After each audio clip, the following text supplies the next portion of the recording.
Happy Valentine's Day, Daly City Rec at home. My name is Cherry and today we'll be making a Valentine candy wrapper. For your supplies today, you will need felt, curling ribbon, stickers, candy to fill, a toilet paper roll, a pair of scissors, and a hot glue gun. Your first step is to glue the felt onto the toilet paper roll.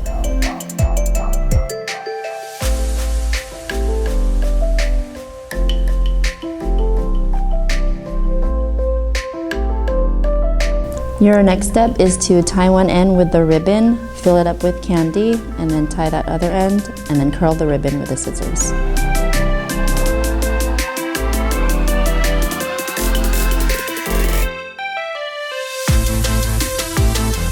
So for your last step, you're going to decorate with stickers.